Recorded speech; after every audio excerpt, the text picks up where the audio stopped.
Session 7 of Unit 1. So here we are going to discuss about building customer loyalty. So ಒಬ್ಬ ಗ್ರಾಹಕರ ನಿಷ್ಠೆಯನ್ನ ಬೆಳವಣಿಗೆ ಬಗ್ಗೆ ಅದನ್ನ ಹೇಗೆ ಕಾಪಾಡ್ಕೋಬಹುದು ಅದರ ಬಗ್ಗೆ ಇಲ್ಲಿ ನಾವು ಚರ್ಚಿಸ್ತೀವಿ. ಕಸ್ಟಮರ್ ಲಾಯಲ್ಟಿ ಗ್ರಾಹಕರ ನಿಷ್ಠೆ. So customer loyalty is a measure of customers' likeliness to do repeat business with a company or a brand. It is the result of customer satisfaction, positive consumer experiences, and the overall value of the goods or services a customer receives from a business. So, ಗ್ರಾಹಕರ ನಿಷ್ಠೆ ಏನಿದೆ ಇದು ಜಾಸ್ತಿ ಇದ್ದಾಗ so we'll get back the consumers for the same product, for the same brand, for the business again and again. ಯಾವಾಗ ಆಗುತ್ತೆ ಇದು when we totally satisfy exactly what the consumer needs and if we maintain the quality of the product. So ಇಲ್ಲಿ ನಾವು definition ನ ನೋಡ್ಬೋದು. Customer ಲಾಯಲ್ಟಿನ ನಾವು ತಗೊಂಡಾಗ ಒಂದು ಡೆಫಿನೇಷನ್ ಇಲ್ಲಿ ಕೊಟ್ಟಿದೆ. It can be defined as customer faithfulness.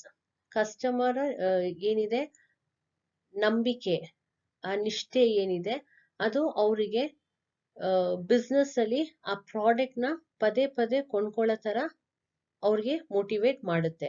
So ಅವರು ಬಿಸ್ನೆಸ್ ಗೆ ಕಂಪ್ಲೀಟ್ ಆಗಿ ಕಮಿಟ್ ಆಗಿರುತ್ತೆ. ಒಂದ್ ಕಡೆ ಬಿಸ್ನೆಸ್ ಕನ್ಸ್ಯೂಮರ್ ಗೆ ಕಮಿಟ್ ಆಗಿದ್ರೆ ಒಳ್ಳೆ ಕ್ವಾಲಿಟಿ ಪ್ರಾಡಕ್ಟ್ಸ್ ನ ಪ್ರೊವೈಡ್ ಮಾಡೋದಾಗ್ಲಿ ಅಥವಾ ಸರಿಯಾದ ಬೆಲೆನ ಕೊಡೋದಾಗ್ಲಿ ಅಥವಾ ಒಳ್ಳೆ ಸರ್ವಿಸಸ್ ನ ಪ್ರೊವೈಡ್ ಮಾಡಿದಾಗ ಏನಾಗುತ್ತೆ ಆ ಕನ್ಸ್ಯೂಮರ್ ನಿಷ್ಠೆ ಗ್ರಾಹಕರ ನಿಷ್ಠೆ ಏನಿರುತ್ತೆ ಅದು ಬೆಳೀತಾ ಹೋಗ್ತಾ ಇರುತ್ತೆ. ಅದು ಬೆಳೀತಾ ಹೋದಾಗ they'll become more faithful to the business and they'll get committed to a business. So the measure of loyalty is often based on consumer preferences, the degree of satisfaction, frequency of purchase, price sensitivity and brand advocacy. So customer loyalty indicates the extent to which customers are devoted to a company's product or services and how long is the tendency to select one brand over the competitors. ಇಲ್ಲಿ ಅವರು ಬೇರೆ competitors ಅಥವಾ ಬೇರೆ product ಏನ್ market ಅಲ್ಲಿ available ಇದೆಯೋ ಅವರು ಬೇಗ ಆ ಪ್ರಾಡಕ್ಟ್ ಗೆ ಅಟ್ರಾಕ್ಟ್ ಆಗಲ್ಲ. If they are happy with the existing product of a particular brand they'll be totally, the consumers will be totally committed towards that product. We'll just have a glance on the importance of customer loyalty.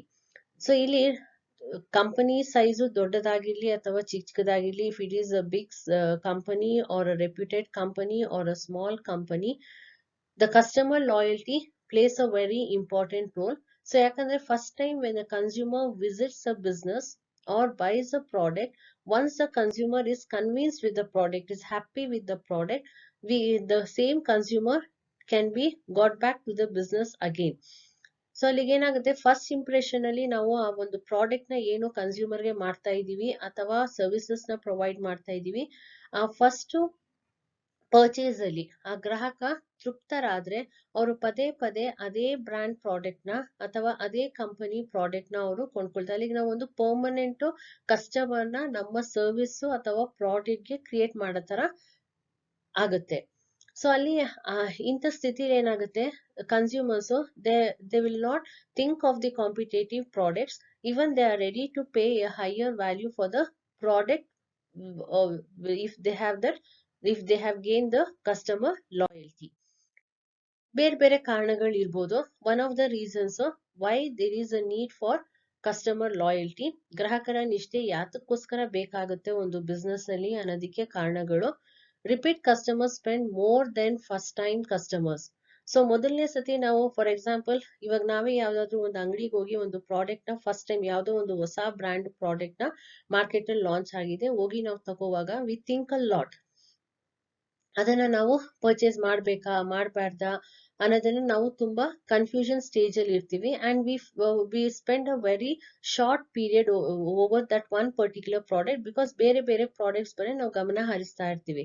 But if we are happy with the product already what we have purchased and we are happy with the quality of the product or the other reasons of whatever the product or services that has been provided, then the consumer will spend more time in comparison with the first time consumer. The second point we consider here is the loyal customers produce higher conversion rates.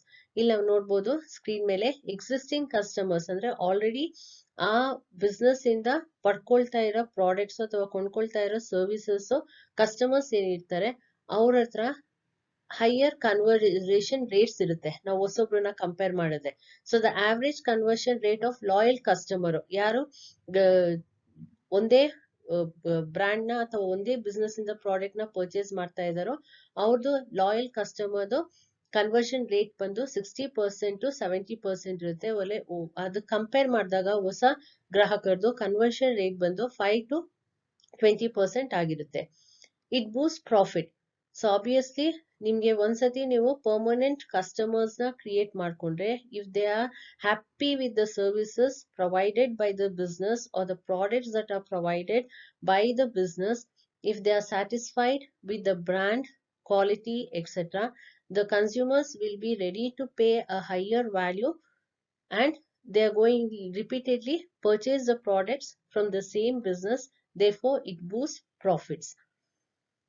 The other reason might be retaining an existing customer is cheaper than acquiring a new one. So obviously it is cheaper to keep an existing customer than to bring a new one on board. Now studies na compare ಮಾಡಿ ನೋಡಿದಾಗ it shows that getting the first time customer is 5 times more expensive than retaining a loyal one ಅಂತ ನಾವಿಲ್ಲಿ ಹೇಳ್ತೀವಿ. So ಹಾಗೆ ಬಂದು customer loyalty helps in effective planning. So planning purpose ನಾವು ತಗೊಂಡಾಗ ಯಾವುದೇ ಬಿಸ್ನೆಸ್ ಡಿಸಿಷನ್ಸ್ ಅಥವಾ ಪ್ಲಾನಿಂಗ್ ಮಾಡಿದಾಗ ಇಟ್ ಡಿಪೆಂಡ್ಸ್, ಇಟ್ ಪ್ರಿಡಿಕ್ಟ್ಸ್ ಅಂದ್ರೆ ಇಲ್ಲಿ ನಾವು ಮುಂದಾಲೋಚನೆ ಮಾಡ್ಕೋಬಹುದು. So how it will be helpful in the financial planning of the future planning. ಮುಂದಾಲೋಚನೆ ಮಾಡಕ್ಕೆ ನಾವು ಹೇಗೆ customers have been, how many loyal customers are there for the business, how many customers have been committed towards the business, and they can plan out their financial planning or budget etc. The other reason ಇನ್ನೊಂದು ನಾವು ತಗೋಬೇಕಂದ್ರೆ loyal customer shop regularly. So ಇಲ್ಲಿ ಗ್ರಾಹಕರ ನಿಷ್ಠೆ, ಯಾರು ನಿಷ್ಠಾವಂತ ಆಗಿರ್ತಾರೆ ಒಂದು ಪರ್ಟಿಕ್ಯುಲರ್ ಪ್ರಾಡಕ್ಟ್ ಅಥವಾ ಒಂದು ಬಿಸ್ನೆಸ್ ಬ್ರ್ಯಾಂಡ್ ಇಂದ, ಅವರು ಪದೇ ಪದೇ ಅದೇ ಪ್ರಾಡಕ್ಟ್ ನ ಅವರು ಒಂದು ಅಭ್ಯಾಸ ಮಾಡ್ಕೊಳ್ತಾರೆ. So they will not have a second thought that they have to try a product of a new company or get a service from a new business ಅನ್ನೋದು ಅವ್ರಿಗೆ ಸೆಕೆಂಡ್ ಥಾಟ್ ಬರಲ್ಲ. They without any second thought they repeatedly have business with the existing business providers or service providers. Then repeat customers spend more during holidays. So ಇಲ್ಲಿ ಏನಾಗುತ್ತೆ, they exactly know, the repeated customers ಅವ್ರಿಗೆ exactly know what they have to purchase, when they have to purchase, how much they have to purchase. So during holidays they'll perform a lot of shopping ಅಥವಾ purchasing ಏನಿರುತ್ತೆ ಇದನ್ನ ನಾವು ನೋಡಿದಾಗ repeat customers they spend more time during holidays. ಅಲ್ಲಿಗೆ ಬಿಸಿ holidays season ಅಲ್ಲೆಲ್ಲ ನಾವು customers ನ business can get back the customers and therefore loyal customers tend to perform way better when you compare with the new customer. Characteristics of a loyal customer. So ಒಬ್ಬ ಗ್ರಾಹಕರ ನಿಷ್ಠೆಯ ಗುಣಲಕ್ಷಣಗಳನ್ನ ನಾವಿಲ್ಲಿ ನೋಡೋದ, they are not actively searching for different suppliers. So ಇಲ್ಲಿ ಗ್ರಾಹಕರು ಏನ್ ಮಾಡ್ತಾರೆ, I mean ನಿಷ್ಠಾವಂತ ಗ್ರಾಹಕರು ಅವರು ಬೇರೆ ಸಪ್ಲೈಯರ್ಸ್ ಬಗ್ಗೆ ಗಮನ ಹರಿಸಲ್ಲ. ಅವ್ರಿಗೆ ಯಾವ ಸಪ್ಲೈಯರ್ ಇಂದ ಆ ಪ್ರಾಡಕ್ಟ್ ಸ್ಯಾಟಿಸ್ಫ್ಯಾಕ್ಷನ್ ಸಿಗುತ್ತೋ ಅಥವಾ they are happy with the product or the price that is been charge by that particular supplier, so they'll be attracted towards that and without any second thought on ಅದೇ products ನ ಅವರು ಕೊಂಡ್ಕೊಳ್ತಾರೆ. So they are more willing to refer a brand to their family and friends. So obviously if I am ಇವಾಗ for example ಇವಾಗ ನಾವೇ ಹೋಗಿ ಒಂದು product ನ purchase ಮಾಡ್ತೀವಿ, ಸೊ ಕಂಟಿನ್ಯೂಸ್ ಆಗಿ we are purchasing the same brand product.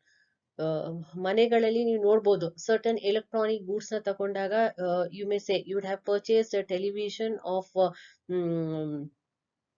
Onida ಅಥವಾ Samsung ಅಥವಾ LG ಯಾವ್ದಾದ್ರು ಒಂದು ನೀವು ಪರ್ಟಿಕ್ಯುಲರ್ ಎಲೆಕ್ಟ್ರಾನಿಕ್ ಬ್ರ್ಯಾಂಡ್ ತಗೊಂಡಾದಾಗ ಆ ಕಂಪನಿಯವರು ಪ್ರೊವೈಡ್ ಮಾಡಿರೋ ಸರ್ವಿಸಸ್ ಆಮೇಲೆ ಆ ಪ್ರಾಡಕ್ಟ್ ಬೇರೆ ಇದೆ ನಂಬಿಕೆ ನಿಮ್ಗೆ ಜಾಸ್ತಿ ಆದಾಗ ಏನಾಗುತ್ತೆ, You are going to refer that product to your family members ಮತ್ತೆ friends. We had purchased this product, we are happy with the services that has been provided, whether regarding the model ಇರ್ಬೋದು ಅಥವಾ service ಅವ್ರು ಏನ್ provide ಮಾಡಿದ್ದಾರೆ ಇರ್ಬೋದು, what is the price they have been charged ಇರ್ಬೋದು, service at the time of sales or after sales service ಇರ್ಬೋದು. So ಇದೆಲ್ಲ ಗಮನ ಹರಿಸ್ಕೊಂಡು ಒಬ್ಬ ಗ್ರಾಹಕ ಅವನು ಸಂತೋಷ, ಅವನು ತೃಪ್ತಿಕರವಾದ್ರೆ, if the person or the consumer is satisfied with what the product that has been provided or service provided, there directly or indirectly they promote the product by referring that product to their family members or friends. So they are not open to pitches from competitive companies. So competitive companies ಬೇರೆ ಬೇರೆ similar products market ಅಲ್ಲಿ available ಇದ್ರೂನು ಅದ್ರ ಬಗ್ಗೆ ಅವರು attract ಆಗಲ್ಲ, ಆಮೇಲೆ ತಲೆನೂ ಕೆಡ್ಸ್ಕೊಳಲ್ಲ. They are open to other goods or services provided by a particular business. Once they are happy with the product and they are particular brand or a company products ಇಂದ ಅವರಾದ್ರೆ, ಹೊಸ products ಏನಾದ್ರೂ ಅದೇ company ಅಥವಾ ಅದೇ brand ಇಂದ launch ಆದ್ರೆ they'll be, ಅವರು ಆ ಪ್ರಾಡಕ್ಟ್ಸ್ ನ ಟ್ರೈ ಮಾಡಕ್ಕೋಸ್ಕರ ಏನು ಯೋಚನೆ ಮಾಡಲ್ಲ. they'll happily accept the product and services and they'll be ready to buy and try those products and services.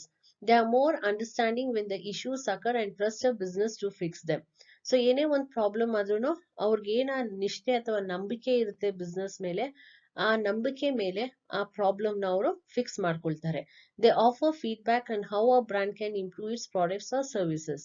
So ಇಲ್ಲೇನಾಗುತ್ತೆ, ಒಂದು ಸತಿ ಅವರು ಬ್ರ್ಯಾಂಡ್ ಕಮಿಟ್ ಆದಾಗ, in case if they want any changes or if they have any feedback or any improvements that has to be provided, ಅಲ್ಲಿ ಏನ್ ಮಾಡ್ತಾರೆ, ಈ ಗ್ರಾಹಕರು ಫೀಡ್ಬ್ಯಾಕ್ ನ ಕೊಡ್ತಾರೆ.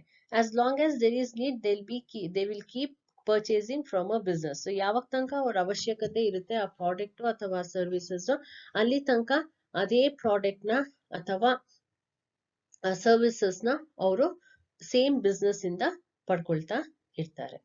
Thank you.